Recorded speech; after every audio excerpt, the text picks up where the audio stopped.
Cette semaine, on aborde le domaine de la santé psychosociale. Euh, la raison pour laquelle on aborde ce sujet-là, c'est parce qu'il y a des liens directs et indirects là, de votre bien-être psychosocial et euh, votre santé cardiovasculaire. Cette semaine, spécifiquement, on va parler de la dépression et l'anxiété. Donc, les objectifs sont de déterminer de quelle manière la dépression et l'anxiété peuvent affecter votre santé et de quelle façon, par quelle mesure vous pouvez réduire la dépression et l'anxiété. Donc, le bien-être émotionnel, comme j'ai mentionné là, dès le départ, ça a un lien direct avec votre santé cardiovasculaire. Tout d'abord, vivre un événement cardiovasculaire, ça a un impact sur vous et vos proches. La réadaptation cardiovasculaire, c'est un moment idéal et ça permet d'améliorer votre santé physique, mais aussi émotionnelle. Il y a une vidéo Thrive sur le Cardiac Collège qui aborde ce sujet-là. Donc, de quelle manière on peut gérer la dépression, le stress et l'épuisement. Ça inclut aussi l'anxiété. On vous encourage à aller regarder cette vidéo-là. Et le but, c'est de pas, ce n'est pas d'aller voir, de juste aller voir la vidéo si vous pensez être en dépression, par exemple. C'est vraiment de savoir comment reconnaître les signes et aussi de quelle manière vous pouvez prévenir ou préserver une meilleure santé psychosociale. Il y a une différence entre se sentir déprimé et vivre une dépression. Donc, sur certains jours, c'est tout à fait normal de se sentir déprimé. Euh, ça peut dépendre du contexte, de comment on se sent, de notre fatigue, notre santé. Donc, c'est tout à fait normal que certains jours, on se sente moins enjoué, plus déprimé. Ce qui est important, c'est que cette sensation-là ne soit pas chronique, ne soit pas constante et qu'elle soit renversée quand quelque chose de bien arrive. Donc, c'est important de distinguer se sentir déprimé et ce qui est une dépression. La dépression en soi, c'est un sentiment constant d'apathie. Ça veut dire on sent comme une perte de sensation, de tristesse ou de perte. Les signes de dépression, on parle de tristesse, irritabilité, désespoir, de l'impuissance, de la colère, manque de motivation, manque d'énergie pour faire des choses que d'habitude vous aimez beaucoup, la perte d'appétit, un sommeil qui est affecté, ou des fois ça se présente aussi avec une perte d'intérêt pour les activités sexuelles avec votre partenaire. Ce sont des signes. C'est sûr que pour avoir un diagnostic de dépression, il faut consulter un médecin qui va établir un diagnostic. Donc, l'objectif cette semaine, c'est de vous présenter les différents signes, de savoir qu'est-ce que vous pouvez faire quand vous les vivez et d'aller chercher les ressources nécessaires pour prévenir et ou prendre le contrôle si vous vivez cette situation-là. Dépression chez la femme. La dépression est plus fréquente chez les femmes que les hommes. Il y a environ une femme sur 6 là, qui va souffrir de dépression au cours de sa vie. Donc, c'est pas rare. Maintenant, si on décortique un petit peu ce que la dépression fait à notre cerveau et à notre corps, fait que c'est pas juste quelque chose qui est dans notre tête. C'est vraiment une combinaison de plusieurs choses qui se produisent, oui, dans notre cerveau puis dans votre corps. Donc, au niveau du cerveau, il y a plusieurs produits chimiques inflammatoires qui peuvent être présents ou inversement, euh, un plus faible niveau de d'autres produits comme la sérotonine qui font partie d'un bien-être, là. Fait qu'il y a un débalancement de certains produits dans la chimie de notre cerveau. Au niveau du corps et de la santé cardiovasculaire, donc ça peut augmenter la viscosité de notre sang, donc le rendre plus épais. diminuer la capacité de votre corps à combattre des infections, donc votre système immunitaire en soit même un peu affecté. L'augmentation des niveaux de cortisol. Le cortisol, c'est l'hormone de stress. Hein, fait que normalement, là, c'est variable, puis on n'a pas toujours le cortisol dans le piton, mais de vivre une dépression peut affecter le niveau de cortisol et augmenter les battements cardiaques irréguliers.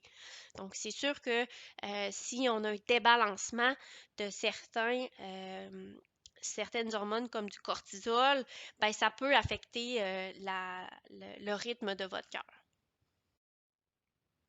L'anxiété, maintenant, c'est un sentiment qui est fort de nervosité ou d'inquiétude. Encore là, c'est quelque chose qui se fait de façon chronique. Hein. Le stress et l'anxiété, ce sont deux choses qui sont interreliées, mais on peut être stressé d'une situation de façon temporaire, mais vivre de l'anxiété, c'est un sentiment qui est là de façon constante. Si vous êtes anxieuse, c'est que vous inquiétez trop, puis vous avez tendance à vous sentir là, de façon générale craintive, agitée, nerveuse, irritable, fatiguée, dans le sens où ça peut aussi affecter là, votre sommeil, d'avoir des tensions musculaires. En fait, de ressentir de l'anxiété de temps en temps, ça fait partie de la vie, hein, d'être stressé une fois de temps en temps. Ça l'indique qu'il y a des choses qui sont importantes pour vous. Mais quand l'inquiétude puis la peur est omniprésente, puis ça vient affecter votre capacité à faire avancer des choses, à profiter de la vie, à vous accomplir, c'est à ce moment-là qu'il faudrait consulter un médecin parce qu'il y a plusieurs choses qui peuvent être faites pour avoir un meilleur contrôle de ça et de vous amener à vivre votre vie pleinement. L'anxiété, comment ça affecte votre cœur? Ben, ça augmente les hormones de stress. Les hormones de stress, c'est ça qui fait qu'on est qu'on est vigilant, qu'on est alerte. Donc, ce sont les hormones qui augmentent la fréquence cardiaque, la pression artérielle. Donc, si c'est tout le temps dans le piton, ça peut effectivement avoir un effet sur certaines palpitations. Le stress chronique à long terme, ben, c'est sûr que ça fait partie des facteurs de risque de la maladie cardiovasculaire. Mais la bonne nouvelle, c'est qu'il y a plusieurs stratégies qui peuvent être faites pour prendre contrôle de ça. C'est juste d'en être consciente que ça existe et que ça peut affecter votre santé cardiovasculaire. Mais maintenant, une fois que c'est nommé, une fois que c'est reconnu, il y a des choses qui peuvent être faites pour avoir un impact très significatif sur votre bien-être.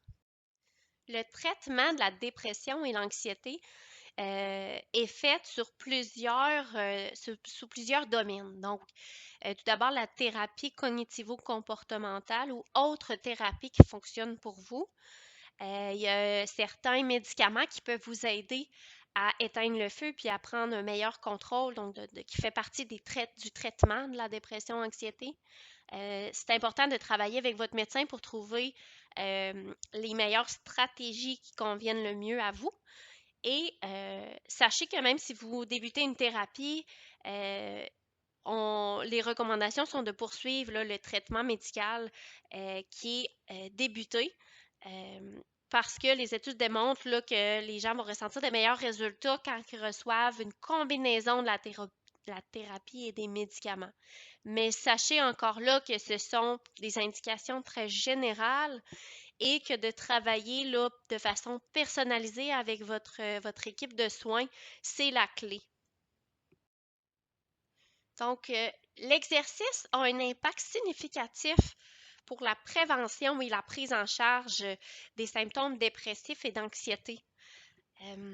Tout d'abord, on parlait que dans le contexte de dépression, d'anxiété, il peut y avoir un débalancement de certaines hormones qui viennent nuire à une santé psychologique qui va être positive. Bien, l'exercice que ça fait, c'est que ça vient libérer une hormone qu'on appelle l'hormone du bonheur, donc une hormone de bien-être qu'on appelle l'endorphine. Donc, l'exercice vient directement augmenter la libération des endorphines et a un effet direct sur votre sensation de bien-être. Ça permet aussi de changer le mal de place, comme on peut dire. C'est-à-dire que des fois, on va ruminer longtemps et on va essayer de trouver des solutions à certains problèmes, certains soucis, puis on a l'impression qu'on n'en sort pas. Des fois, ça vaut la peine de juste casser ça, de mettre ça de côté, puis d'aller euh, faire autre chose pour ne plus penser à ça temporairement. Et juste ça peut permettre de résoudre des problèmes, mais d'une manière positive. Ça veut dire que j'entends souvent des gens dire, ben là, je suis partie là, faire une marche en forêt, ça m'a fait du bien, je suis rentrée chez nous et sans y penser, j'ai trouvé ma solution. Et ça s'est fait dans un processus super favorable, alors que de rester à ruminer et avoir le stress de ce souci-là, des fois, ça vaut la peine de décrocher. L'exercice permet ça. L'exercice, c'est reconnu aussi pour augmenter la confiance en soi, l'estime de soi. Et aussi, c'est une façon d'augmenter les interactions sociales qui peuvent faire partie là, d'une meilleure récupération de dépression, anxiété ou même de prévention aussi. Donc, de quelle manière vous pouvez agir pour diminuer le risque de dépression, d'anxiété? De développer des nouvelles compétences. On sait que quand on se sent accompli, on a une meilleure perception de soi. Le fait d'avoir des projets, des objectifs, de se voir évoluer, ça permet de diminuer les risques de symptômes dépressifs, d'anxiété. Essayez de garder contact de façon différente avec les gens autour de vous. De garder des relations sociales qui vont être positives pour vous, mais de vous donner l'opportunité d'avoir des contacts avec les gens. D'ajouter des activités positives à votre journée. Hein. Des fois, juste de s'asseoir puis de se demander ce qu'on aime, ce qui est important pour nous, des activités qui nous donnent de l'énergie, ben, ça vaut la peine d'en ajouter à votre journée. L'alimentation saine a un effet aussi direct sur le bien-être émotionnel. Sachez que votre médecin est là si jamais vous avez des inquiétudes ou si vous sentez que vous avez des signes et symptômes qui pourraient s'apparenter à une dépression ou de l'anxiété. Votre médecin traitant est là pour ça. Vous pouvez discuter des stratégies qui vont être adéquates pour vous. De faire des exercices de relaxation aussi. On parlait de l'activité physique, de l'exercice, mais aussi d'avoir des moments où on met de côté les soucis, on met de côté le petit hamster qu'on appelle, là. Ça permet aussi de faire une pause sur la manière dont votre corps va réagir à ces stresseurs-là. Puis, choisissez des choses qui vous rendent heureuse. Hein. Je mentionnais de choisir, de faire une liste des activités qui vous donnent de l'énergie, qui vous rendent, que vous aimez. Ben, prenez le temps de les établir, ces activités-là, puis trouvez-vous des moments pour les intégrer à votre vie. Sachez que dans le cadre de votre réadaptation cardiovasculaire, c'est important de discuter de vos objectifs en lien avec votre bien-être émotionnel. Parce qu'on aborde plus facilement ou plus régulièrement les objectifs sur le plan physique, mais sachez que les déterminants de votre bien-être émotionnel vont être directement reliés à votre santé cardiovasculaire actuelle, mais aussi future. Donc, il y a plein de choses que vous pouvez faire pour vous sentir mieux présentement, mais aussi plus tard. Et l'équipe de réadaptation au programme PREV, peut vous guider, vous donner les ressources pour voir de où vous partez en lien avec ça, puis de quelle manière vous voulez évoluer là-dedans. Donc, on vous encourage, là, comme à chaque semaine, de faire un retour sur le sujet qu'on a abordé. C'est important de bien reconnaître les signes, les symptômes. C'est important de savoir quoi faire si on pense que vous pouvez être affecté par certains signes et symptômes. Mais sachez que c'est pas tout le monde qui va vivre une dépression, de l'anxiété.